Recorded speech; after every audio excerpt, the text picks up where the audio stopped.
Cette émission est une présentation de la télévision communautaire du Kamouraska. Le temps qui passe laisse derrière nous des histoires qui sont bien différentes des nôtres. Pour ne pas oublier les traces du passé, Sylvie Potvin part à la recherche de ses aînés qui ont tant à nous raconter. Des souvenirs de la vie d'autrefois au Kamouraska, c'est ce que vous propose Mémoire vivante.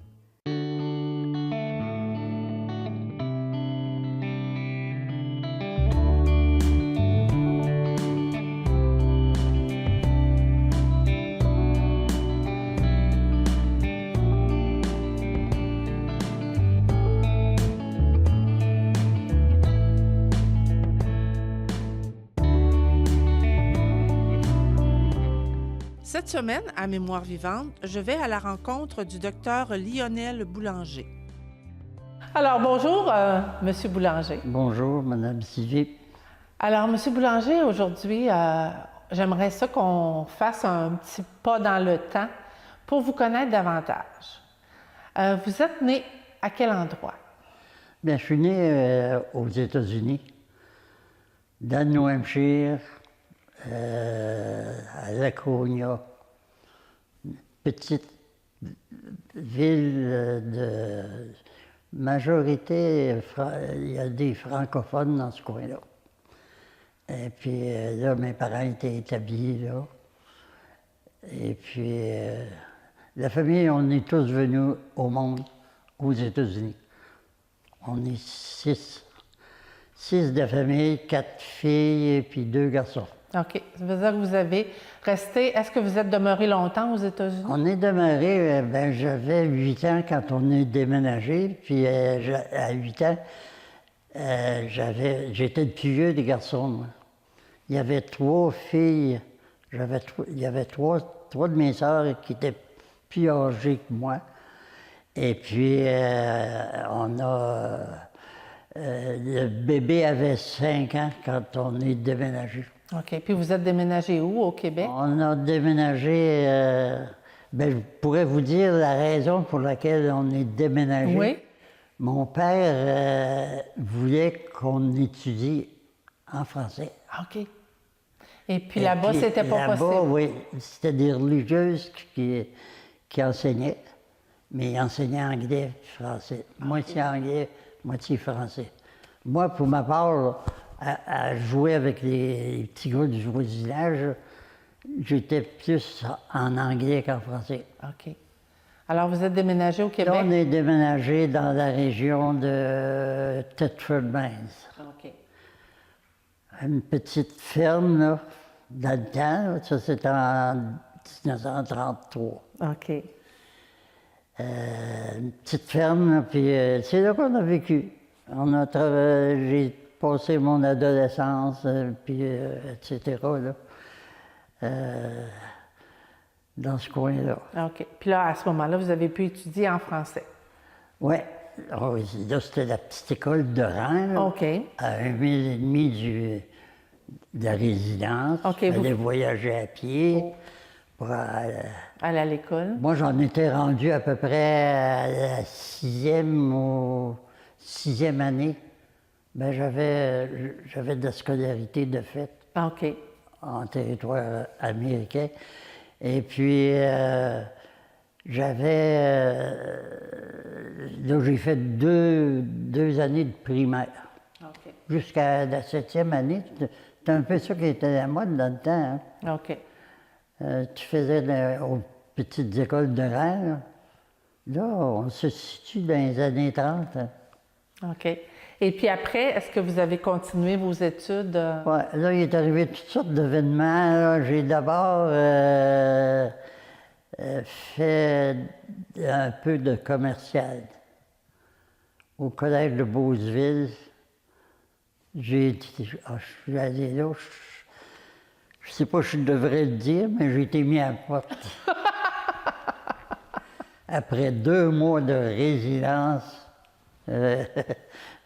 en communauté des frères, des frères maristes. OK. Et puis, j'avais pas obéi un après-midi. Mes sœurs étaient pensionnaires à l'école normale. Ils étaient pensionnaires pour obtenir leur diplôme d'institutrice. OK. Et puis, je brûlais d'envie d'aller les voir. Vous vous ennuyez? Ça faisait 2 mois, moi, là, que j'étais parti de chez nous. Puis OK. c'était le premier départ de la maison familiale. Hein. On m'a mis au choix d'être...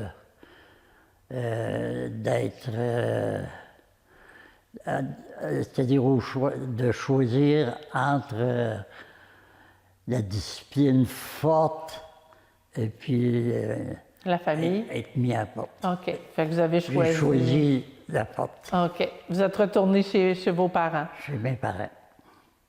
Et puis après, est-ce que vous avez pu continuer d'autres études? Oui. J'ai voyagé au village. On était à 4000 du village. Et puis, il n'y avait pas d'auto dans ce temps-là. On voyageait. Pour aller à l'école, ça correspondait, je ne sais pas, ils appelaient ça l'école modèle. OK. Dans les villages, une petite place. Il y avait 2 années supérieures À la aux années au primaire. OK. J'ai fait ça de 2 ans de temps. Là, j'ai obtenu mon diplôme de 9e année. J'ai attendu. J'ai attendu les événements qui sont survenus. L'église a brûlé dans la paroisse. Ah ouais. Et puis, il y avait eu des pourparlers entre mon père et le curé, à savoir, le curé de l'endroit, à savoir si je devais entreprendre un cours classique. Et puis, le curé, c'est un ex-professeur de latin, puis de grec, de toutes sortes d'affaires. OK. Il était bon. J'ai voyagé pour apprendre le latin puis le grec. Je peux dire que j'ai passé à travers la grammaire latine et la grammaire grecque. Ah oui. Ça n'a pas été long. Les langues, j'aimais ça. Ah ben c'est bien. Et puis, là, il est survenu que j'ai eu une admission au Collège Lévis. OK. Vous êtes allé faire votre cours classique? Cours classique. Je suis allé là, j'ai sauvé 1 an, parce que j'avais du latin puis du grec. Alors, j'ai sauvé 1 an. Je l'ai fait dans 7 ans. 7 ans pensionnaire, là, écouter, puis... Faire le bon garçon? Ouais. Faire du sport, puis trouver des cours longs, puis ce cours, c'est ennuyeux. Mais tout de même. Vous avez passé au travers? Fallait passer au travers. C'est quoi qui a fait le déclic que vous avez dit, moi je fais un médecin? J'ai. Un événement, c'est survenu assez de bonheur dans ma vie, dans ma vie d'adolescent. OK. Il n'y avait pas de médecin dans la paroisse où on demeurait, où ma famille demeurait. Et puis, naturellement, qu'il y avait besoin. Un médecin ne peut pas t'en passer, des fois. Ben non, hein? Ça fait que quand tu avais besoin d'un médecin, c'était un médecin de l'extérieur, des paroisses voisines. C'était à peu près à 15 km de chez nous. C'était quand même un bon bout. Ouais. Puis quand on était dans des champs l'été, à un moment donné, on voyait passer une automobile. C'était des chemins de gravier. Et puis la poussière, ça remontait. Et puis, nous autres, les enfants, on disait, ah, c'est le docteur, ça. C'était le docteur qui passait. OK. Parce qu'il ne passait pas bien des autos dans la mer. Et puis, surtout des autos qui faisaient de la poussière et qui allaient vite. Là. On disait, c'est le docteur. Hein. Puis là, je disais un jour, peut-être. Mais il s'est passé tellement, il s'est coulé tellement d'eau en dessous des ponts que ça a pris Plusieurs années. Plusieurs années. Mais j'étais resté avec cette idée-là. Fait que vous vouliez faire, vous aussi, passer en auto pour faire de la poussière. Oui, un petit peu. Là. Je me disais, c'est un médecin, ça. Je ne connaissais pas la différence, mais pour nous, les enfants, là, tu sais, mes soeurs, puis les plus jeunes, les deux jeunes de la famille, on trouvait que c'était peut-être le summum à faire dans des situations pour lesquelles il était demandé. OK. Ouais, ça veut dire qu'il était important. Oui, même une fois, ma mère avait perdu connaissance, puis on avait eu le docteur, puis ça m'avait... Quand j'avais ouvert sa trousse, puis il y avait... Plein de choses dedans. Je regardais ça, j'étais intéressé. Ça vous avait impressionné? Mais je n'étais pas vieux dans ce temps. OK. Puis après le collège de Lévis? Oui, ça a été l'Université Laval. OK. Vous êtes entré en médecine à l'université? En médecine, 5 ans. 5 ans de Laval, et puis il y a eu un séjour de 3 mois à New York. OK. Vous êtes allé en internat? En obstétrique. OK. Vous êtes allé faire un peu... Oui, pendant une vacance. OK. Les vacances à la faculté de médecine commençaient assez tôt le printemps, puis les cours commençaient en septembre. Ça fait qu'on avait un 3 mois où on pouvait prendre de l'âge. OK, puis vous pouviez aller faire des séjours comme ça dans les hôpitaux? Oui, c'était les hôpitaux qui demandaient des étudiants en médecine, soit à Laval, Montréal, puis tout ça. On se ramassait toutes les cas de nationalités différentes. Ah oui? Nous autres, les Québécois, on était 3. J'étais avec le défunt docteur Nadeau de Saint-Alexandre, puis une fille, Yvette Lemire. Il n'y en avait pas beaucoup de femmes médecins dans ce temps-là. Il y avait, quand on a gradué en 53, la cohorte de 53, on était 125. Il y avait 2 filles Imaginez. sur 125. Ça prenait des filles qui avaient du front. Oui, oui. Mais non, on était bien camarades avec eux autres. Ouais. Et puis, il y en a une de celles-là qui était venue à New York Avec vous? avec le Dr Nadeau et moi. OK. Et puis, Là, vous êtes allé faire un stage? le stage, ça nous a renseigné pas mal au point de vue maternité. OK. Parce que les autres, ils étaient plus avancés ou... Non, on avait plus de cas. Hein. Ah oui, OK. C'était dans le Bronx, à New York, l'hôpital. L'hôpital Saint-Francis. C'est dirigé par des laïcs religieux, catholiques. Ah oui. Oui. Les médecins aussi, c'est catholiques. Et puis, les médecins, je me souviens, moi, on allait à la messe le dimanche. Bien, ça, c'était dans les années 51, 52. OK. On allait à la messe, puis les médecins étaient... Ils étaient là. On trouvait ça bon. Je disais, bien plus tard, moi, quand je serai médecin, j'irai à la messe. C'est quoi qui a fait... là, vous avez gradué, comme vous J'ai dites? gradué au début juin, le 3 juin, 53. OK. Et puis, c'est quoi qui a fait que vous êtes venu dans la région? D'ailleurs, quand on terminait, je vous parlais de la gang en 53, là, 125, il y en a qui prenaient des spécialités, il y en a qui prenaient la médecine générale, quelques-uns dans l'armée ou la marine, OK. quelques-uns. Ça s'enroulait. Bien, Il s'enrôlait pour être médecin dans l'armée. Dans l'armée. Tout de suite, en t'enrôlant, quand tu as une profession, tu deviens capitaine, puis... Tu as des grades. Les grades. Et puis, là, il s'agissait de choisir. Mais là, moi, j'étais pas mal à court d'argent. Bon, le cours de médecine, a fallu que je le paie de cours classiques. Disons que mes sœurs, qui étaient institutrices, ont contribué, je ne sais pas de quelle manière les arrangements étaient faits. De toute façon, ils ne m'ont jamais réclamé d'autres choses. Ah, mais c'est bien. D'argent.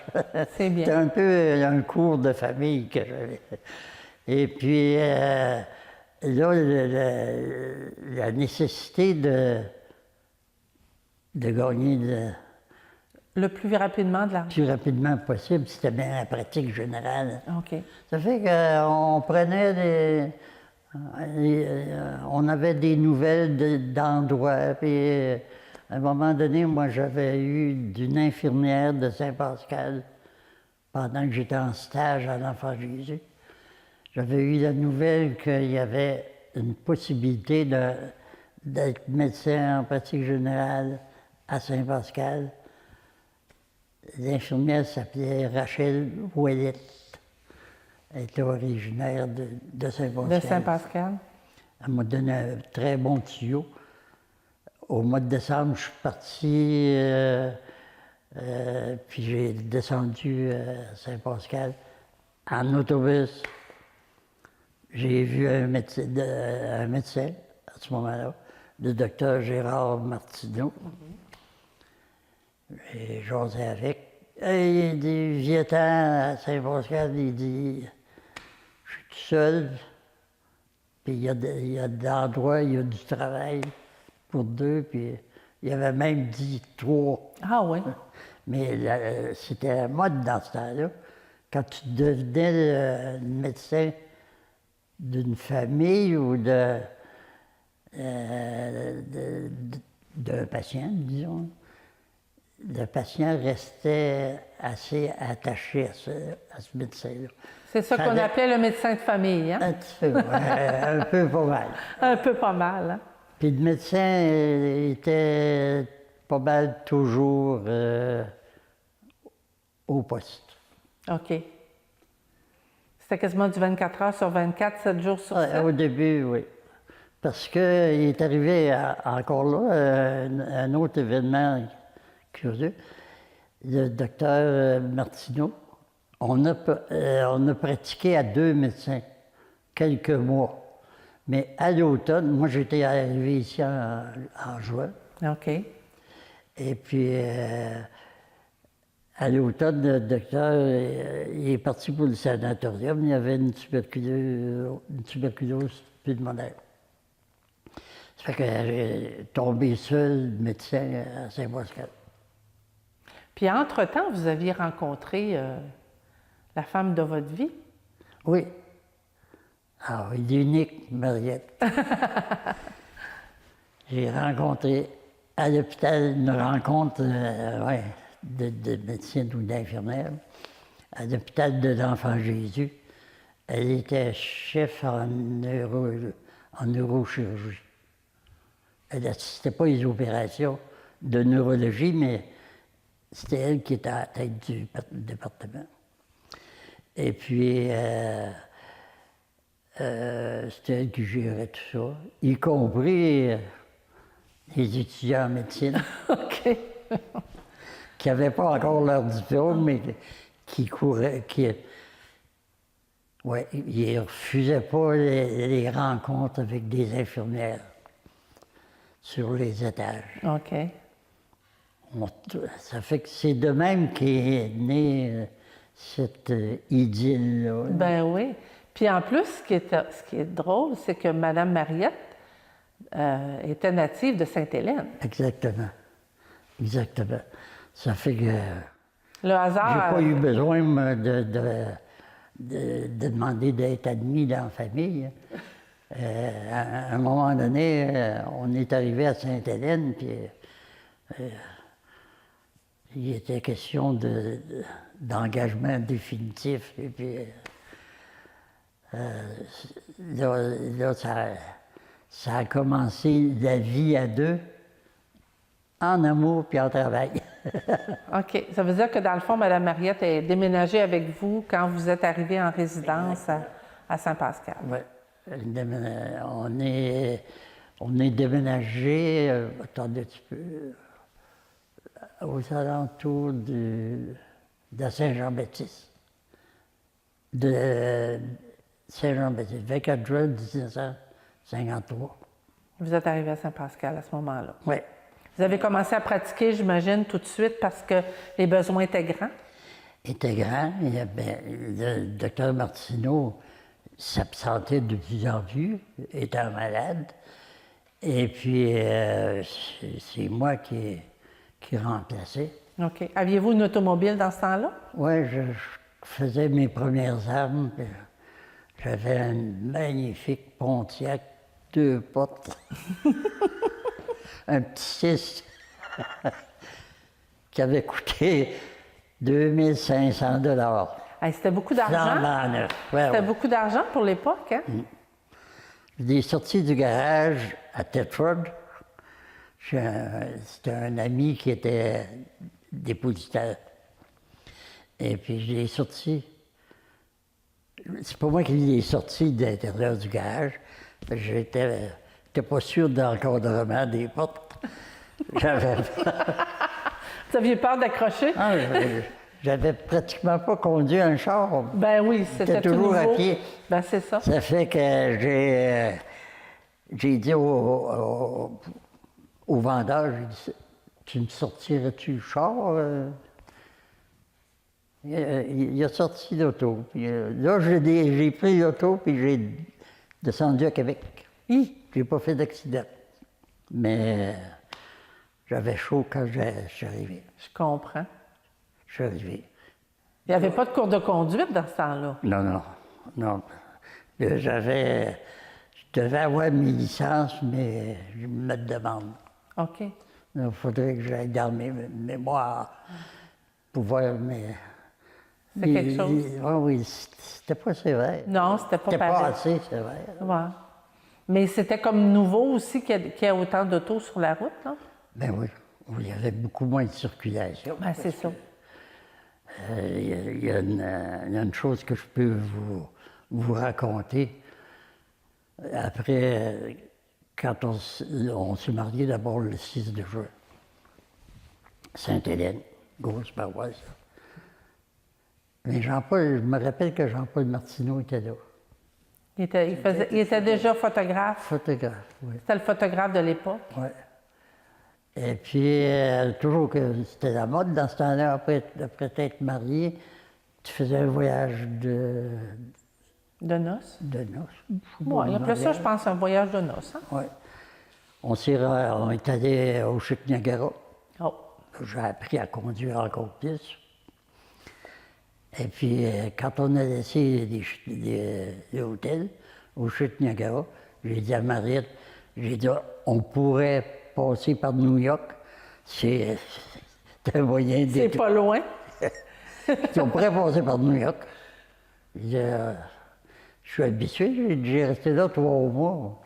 J'étais habitué à la circulation. À pied? À pied, puis il y avait les voies, les chemins de fer. Y avait-tu des tramways dans ce temps-là? Ouais, des choses comme ça? Hein? Ça fait qu'on est allé à New York. Puis on est revenu. Pour aller, ça va bien. Un soir, on est allé à l'aéroport LaGuardia. Ça, c'était l'époque où les gros transports aériens, ça commençait. OK. Ça fait que l'attraction de New York, cette année-là, c'était faire visiter l'aéroport LaGuardia par les touristes. Ah oui. Là, vu qu'on était touristes, On a parti, puis c'était marqué Airport, LaGuardia Airport, tout là. On a vu des gros transporteurs, des 200, 250 passagers. Là. Hey, Ça a commencé. C'était le premier qu'on voyait. Hein. Ben oui.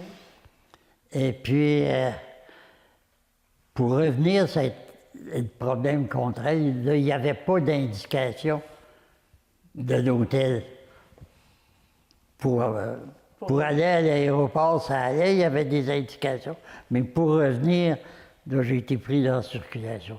Ça m'a pris une couple d'heures à trouver l'hôtel. Mais c'était un effet. C'est un fait vécu, mais Ouais, ça a plus d'importance. Puis là, quand vous êtes arrivé à Saint-Pascal, est-ce que vous avez eu de la difficulté à vous faire de la clientèle ou les gens vous attendaient déjà? Non, la clientèle est arrivée. Vous avez aimé la première partie avec le docteur Lionel Boulanger? Alors ne manquez surtout pas la suite dès la semaine prochaine.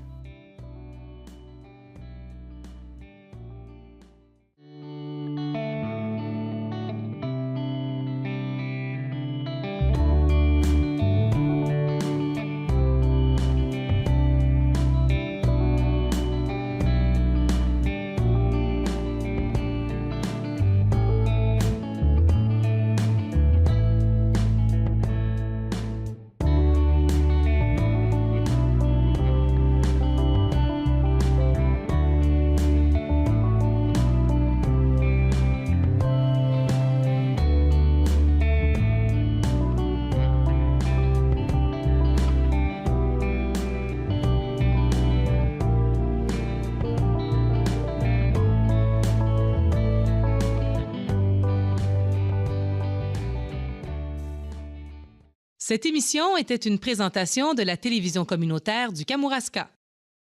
Je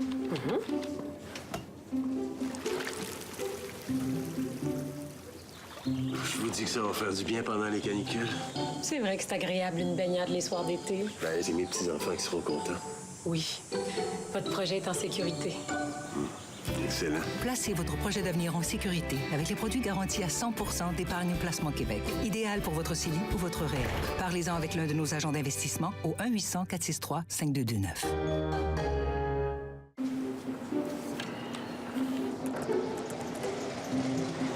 Vous savez, je serais vraiment malheureuse si on n'avait pas d'hiver. Vous faites bien de vouloir en profiter. Je vais pouvoir skier autant que je veux. Oui, votre projet est en sécurité. Parfait, ça.